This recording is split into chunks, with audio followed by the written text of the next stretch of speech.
So actually, there is fear that this could spread. At the moment, unrest is widespread in Yemen.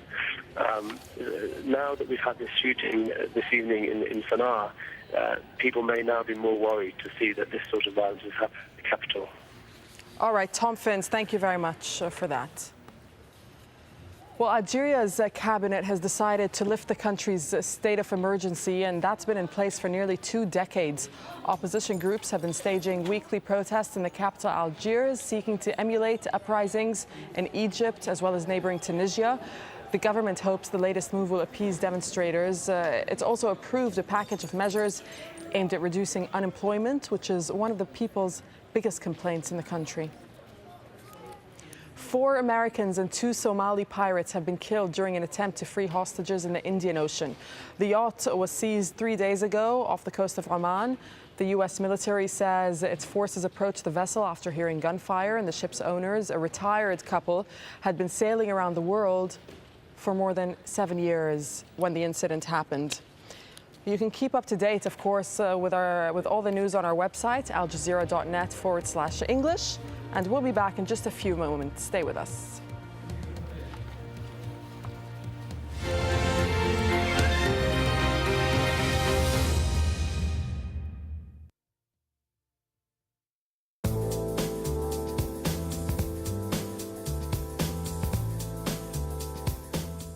Hello, once again, welcome to another look at the international forecast, and we'll start with northwestern Australia, where tropical cyclone Carlos has made a return.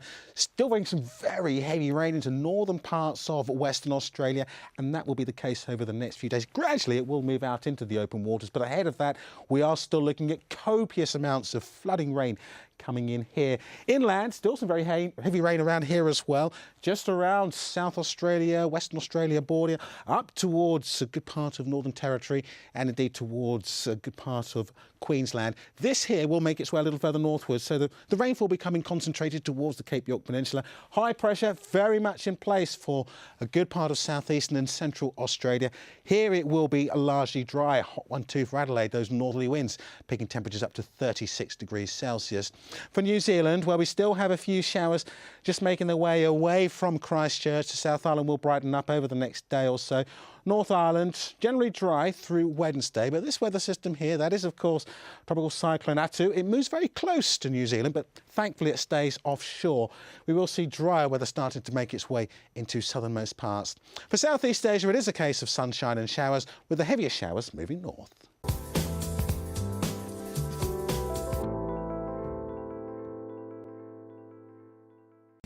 East Timor's government has declared it's time for foreign forces to leave the country.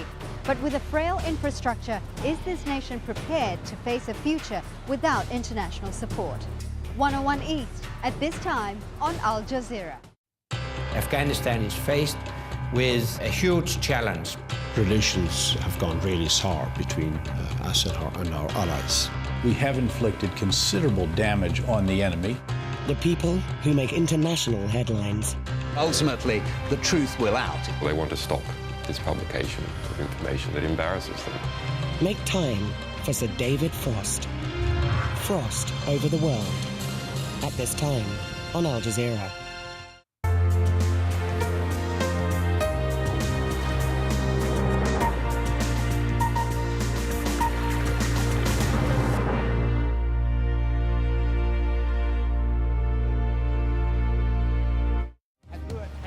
In his first major speech since the unrest began, a defiant Muammar Gaddafi calls on his supporters to reclaim the streets. I will not leave the country, and I will die as a martyr at the end. You're watching the Al Jazeera News Hour live from Doha. I'm Darine Abu Gheda from our news centers here in Doha and Washington, with live and continuing coverage of Libya's uprising. And I'm Shihab Ratanzi in Washington. We'll have reaction from the US government and the United Nations in New York, where a 3-hour meeting on Libya has concluded. The members of the Security Council expressed grave concern at the... The UN Security Council issues a statement condemning the use of force against civilians. But is the international community contemplating any real action? And a national state of emergency. New Zealand's earthquake kills at least 75 people.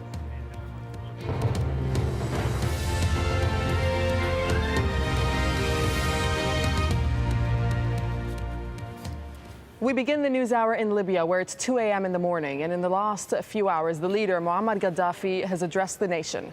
His words were not exactly what the people wanted to hear. So let's just recap the latest developments. I will die as a martyr. Those are the words of Muammar Gaddafi in his speech that lasted 75 minutes. He told the nation that he's not going anywhere. This as foreigners are being evacuated from the country. Turkey has sent 2 rescue ships, and the Netherlands and Italy also amongst the countries getting their nationals out. And a Libyan naval vessel is in waters near Malta, reports indicating it may have deserted the navy. On the international front, the United Nations Security Council is discussing the crisis, as is the Arab League. And the United Nations Human Rights Chief has called for an inquiry into the attacks on protesters, saying that they could amount to crimes against humanity. Well, as we mentioned, the Libyan leader addressed his people a little earlier, and let's just listen to a little of what Muammar Gaddafi had to say. Peaceful demonstration is different, and the undermining of the sovereignty is a different matter. The world must understand peaceful demonstration is different. Libyan people don't need to go to demonstrations. They can go to the People's Committee. But armed rebellion to disconnect Derna or Beida or Benghazi, it's a different matter. We will not allow it. Ahmed El-Zaywi, the Secretary General of Libya's People Committee, spoke on Libyan state TV earlier on this evening, and he blamed foreign media for exaggerating unrest in the country, singling out AlJazeera and the channel's host country, Qatar. We used to respect our brothers in Qatar, but the brothers in Qatar have dedicated AlJazeera channel in order to provoke, to create lies, and to by Egyptians who live in Qatar, who have been paid a lot of money in order to conduct this conspiracy. And this is unacceptable from a brother country.